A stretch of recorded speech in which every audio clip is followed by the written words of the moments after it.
Hello and welcome, I am the Sterling and today we'll be playing Going Medieval. In the past few episodes we've been very busy. We've built the farmland, realised we made a mistake with the farmland and rectified this by building some big walls, and to top it all off we finally have a food cellar. So now I think it's finally time for us to start building in the town. So sit back, grab a cold one and let's get started. So as it stands right now, we're quite unprotected. As you know, this front isn't a defensive position. It is purely cosmetic. As I've said in the past, it's just a bit of bling on the front. So we completely rely on being able to defend inside the mountain.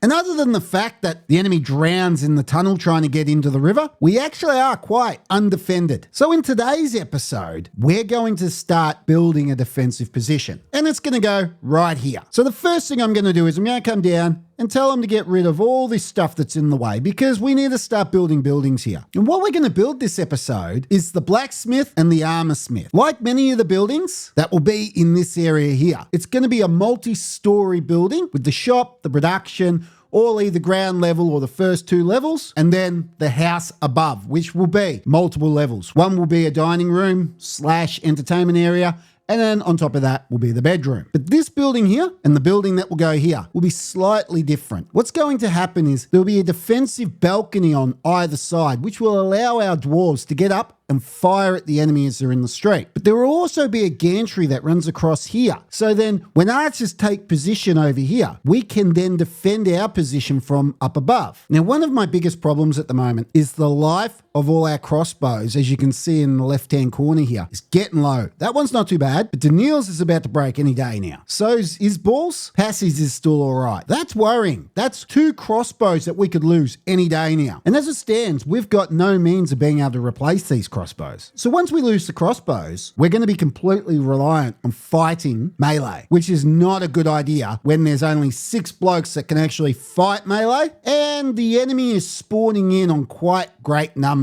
So I do actually need to get a wriggle on and start being able to produce crossbows. The bow will no doubt be on this side, but obviously in Sterling fashion, we're not even going to worry about that. And as I said, we're going to build the Armor Smith and the Blacksmith first because, well, the crossbows are more important, so we're just going to not build them? Makes no sense. I know. The reason why I'm doing it this way is there's less stuff in here I have to move, and I'm kind of cemented with having the Blacksmith and Armor Smith on this side and the bower on this side. So I can either remove all this and build that side first, or I can build this first, which will take some of this away. Regardless, I'm putting us in a bad position, but hopefully we won't need it. Hopefully our next attack's not our last. So now I'm going to let them destroy this, and then we can get to work. Fantastic. Nice clean slate to work with now. So first thing on the agenda is we need to make the cellar. The cellars here are going to house our ingots, gold, silver, iron, whatever else. Sooner or later, I'm going to build a steelworks down in the corner here. The cellar down here will be what houses the ore. Then once the ores have been turned into ingots, they'll be transported over here for easy access to be turned into weapons and armor. And so there's our cellar ready to be dug out. Nice and easy. Next, we'll put in the first layer of walls. And there we go. That's the first layer of walls ready to go. So let's hit play and let them get building this so then we can start putting in the rest.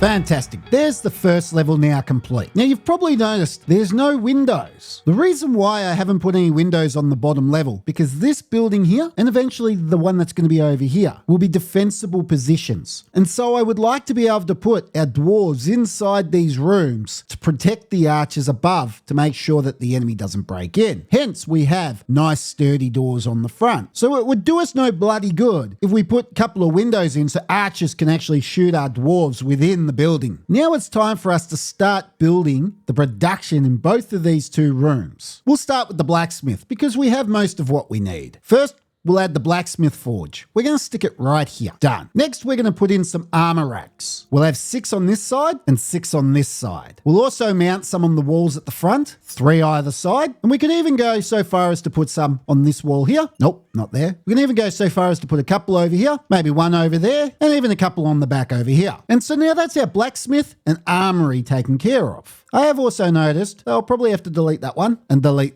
that one, because we do need a place to put an arch. Perfect. But now it's time to do the armor smith. Now to do this, we're going to have to come up here to the research tree, and we're going to have to research armorer, which will give us the armorer's table. So we'll unlock that now for 30 chronicles. Done. Next, we'll come over here to furniture level 2, which will give us quite a few little things that we need. One being the chest, so we can start putting chests in the bedrooms, so our dwarves have a place to keep their personal belongings. It'll also give us a whole bunch of candles, which we don't really need at this point. It'll give us quality beds, which when we start producing linen, which is made with flax, we'll then be able to create some quality beds. But what we actually need this for is the armorer's rack. So then we have a place to store our armor in the armory. So let's unlock that now for 30 chronicles and 20 textbooks. Done. So we'll place the armorer's table over here, like so. Now, if we come down here to furniture and click on weapon rack, you'll see under the variant, we now have armor rack. So we click on that and we'll put a bunch of armor racks on this wall here and then a whole bunch in the middle here. For the moment, that should be plenty. Once again, we need a limestone block arch for the ceiling, and then that's our armor smith and our blacksmith taken care of. Or so you'd think. We still have 2 more things that we need to add. But first we need to come up to the research tab once again. And we need to unlock decorative structures, which will give us wall pottery shelves, wall tool shelf, decorative weapon racks, and decorative shield rack. And we'll unlock that for 15 chronicles. Done. Now, the reason why I wanted to unlock this is because if we come down to miscellaneous and click on decorative shield rack, under the variants, we have wall tool shelf, which I'm going to plop 2 in the armor smith on the back wall here and 2 on this blacksmith's wall here. The reason why I wanted to put those in is because if you come up here to the top left-hand corner and click on the Rooms Overview tab and come over here to the workshop, you will see that you must have at least 1 armorer's table, bower's table, blacksmith forge, etc., and at least 2 wall tool shelves. You can't have shrines or entertainment structures in this room. And what they will do is boost the production speed of the workstations within these rooms. And so essentially by adding those 2 tool shelves to both of these 2 rooms has given us that option. Now there's nothing left but to add a floor to this, and we're right to move on to the next room, the dining rooms, which I've gone ahead and added the walls for them. Next, we need some furniture. We'll start with a small stone table, stone chairs, their food racks, and then we need entertainment. So we'll add a couple of backgammon tables to the back here, and then to fulfill their religious needs, we'll add a restitutionist shrine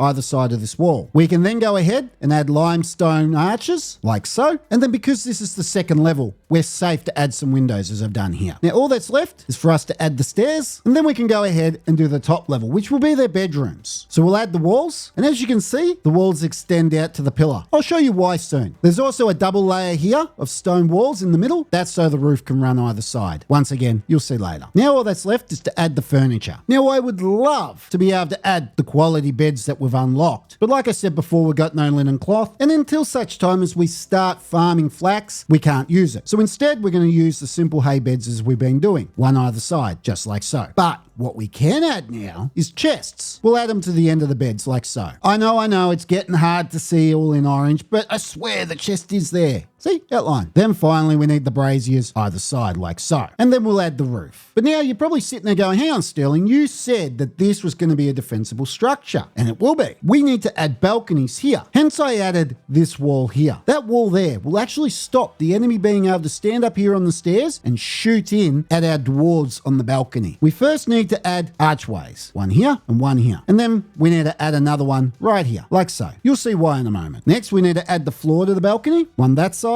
and one that side. And then the floor to this gantry over here, just like so. And because it's orange, I've just realized that I've been building it a level 2 bloody high. So give me a moment so I can rectify our mistake. Much better. Now it's in the place it should be. I swear, I am not a complete moron. I just do stupid things. And now we just have to add the merlons. We're going to use limestone block merlons, just like so. Now our dwarves will be able to stand in these areas here and attack the enemy as they come in. But that is if I give them doors. And there we go. Doors on the outside, windows in the middle. And now it's that time we can hit play and let them get to work.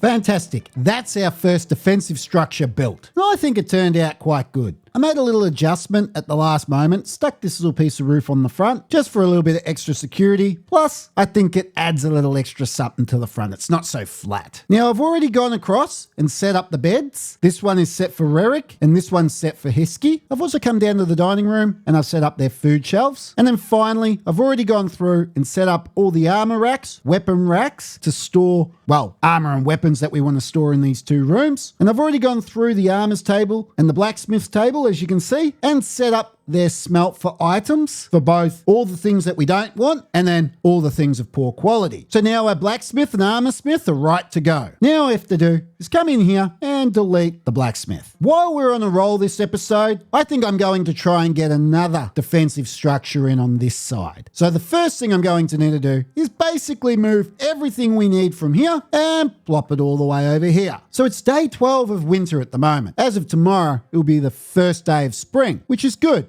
Means we don't necessarily need to build a barracks in here as it will stay warm. What it did mean though, is I had to close this door to the outside in the food cellar so it stays nice and cold in here once spring hits on the next day, which is good. I'm actually surprised I remembered to do it. So now I'm just going to go ahead, delete everything here and move it to here as I said.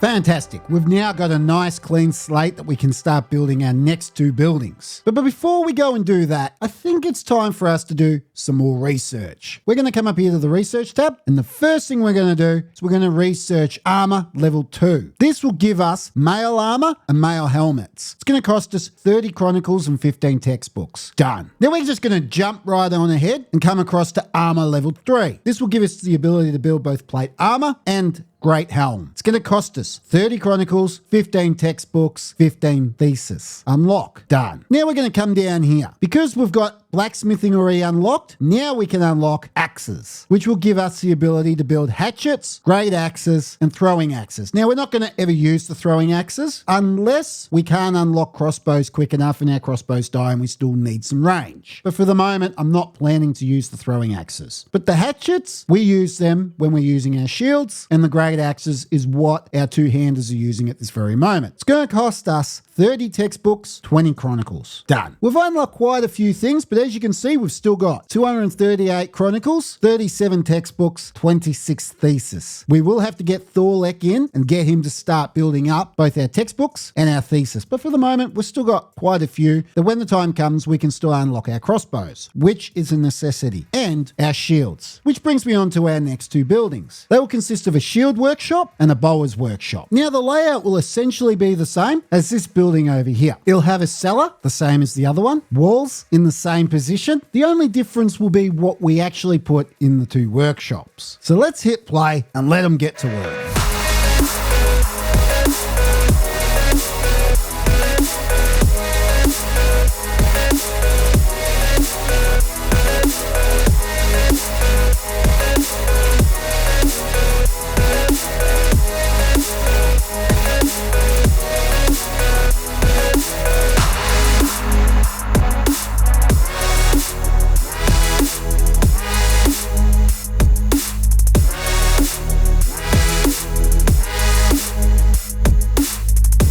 Fantastic. That's the first floor of these two buildings done. Now we're ready to start building the homes on top. But I've come to notice something. All three of our shields, Rerick, Lero, and Kari, they no longer have a hatchet. So if we get attacked, that's going to do us no good. So now we're going to come over here to the Blacksmith's Forge, and we're going to start producing both hatchets and great axes. And we'll make them our number one priority in the production queue. And for the moment, we'll tell them to produce 5 of each. Next, we'll come over to the armorer's table, and we're going to start producing plate armor and great helms. Once again, we've made them number one priority, though this time we are going to make 10 of each, as we've got 10 settlers and I want to put them all in heavy armor. Now over this side, I'm going to come up to the research tab, come down to fletching, and we're going to do crossbow level 1. This will unlock the crossbow, the much needed weapon we've been waiting for. It's going to cost us 30 chronicles and 20 textbooks. Unlock. But we're not going to stop there because we don't want light crossbows. So we're going to come across to crossbow level 2, which will unlock the heavy crossbow. Now this is what we need against plate armor. It's going to cost us 30 chronicles, 15 textbooks, and 10 thesis. Unlock. So now we can click on the bowers table and we can tell them to start producing heavy crossbows. It will cost 45 wood and 3 mechanical components. As you remember, we've been making mechanical components in the Blacksmith forge. And we'll tell them to make 5. Now I'll go across and set up the dismantle for all our bows and etc. And there we go. That's the bowers table now set up. And now we can move over here to the shield workshop. Why have I gone ahead and stuck a whole bunch of wall-mounted weapon racks in the shield workshop? They can't even be stored on the wall. Silly Sterling. Oh, and I forgot to put tool shelves in the bowers area. I can do that now. Now, nonetheless, as I was going to say, let's start setting up the actual workshop for building shields. But to do this, we need to come up here to the research tab once again. We need to come up here to shields level 2. This will give us the ability to make shields. It will cost us 30 chronicles and 15 textbooks. Unlock. Now we move across to shields level 3, which will give us the ability to build tower shields. It's going to cost 30 chronicles, 15 textbooks, 15 thesis. And that will be the end of our thesis. We'll have to make more. Unlock. Done. Now we can come down here, click on the woodwork bench, realize why did I make a woodwork bench, destroy said woodwork bench, and have them build the correct bench, which shields are built on the armorsmith bench. So, silly me, give me a moment, and how about I fix up these bloody rooms?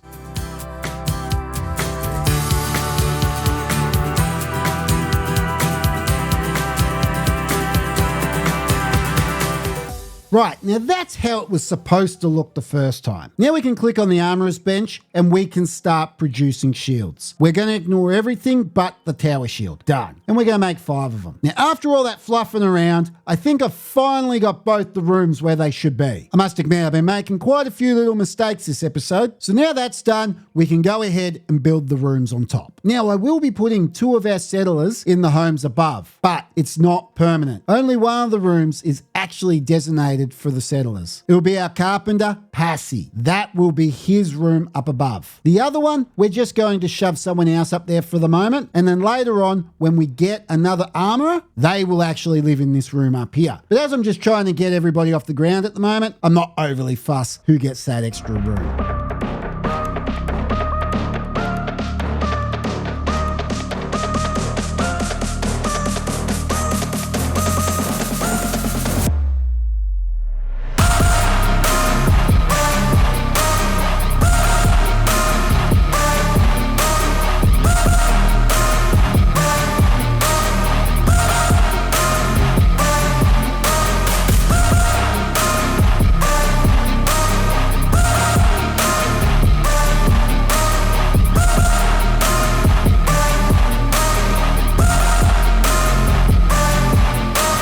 And there we go. That's now our defensive structures built. It took a little bit of time, as with all these new toys that we've just created, half of our settlers were really busy. We've been producing quite a few axes and quite a lot of mechanical components for the heavy crossbows. Though we've run out of iron ingots and we haven't been able to start producing our plate armor as of yet. Especially the fact that it uses 90 metal ingots for every single plate armor and 40 for helmets. It's going to be a little while, but that's not an issue. We've been getting stuck right into mining iron ore. Before I realized, we have plenty of iron nuggets. We have 1,210. What's taking so long is the blacksmith has to come over here and actually make the ingots. But he's been busy making our axes, so we can't crucify him for that. At the same time, as you can see, we've made plenty of shields and plenty of crossbows. So now we'll come up to the Manage tab, because we've got to change a few things. So first thing we need to change is our crossbows. At the moment, we're allowing them to use light and standard crossbows. No more. Now we only use heavy crossbows. So as you can see, everyone's dropped their rubbish crossbow and they'll go and pick up their nice heavy crossbows. Now for our two-handed weapons, we're only going to use great axe. So we'll cancel everything else. Tower shields, we've already got it set to use tower shields. They don't use anything else. But the single-handed weapons, we're going to tell them they can only use the hatchets.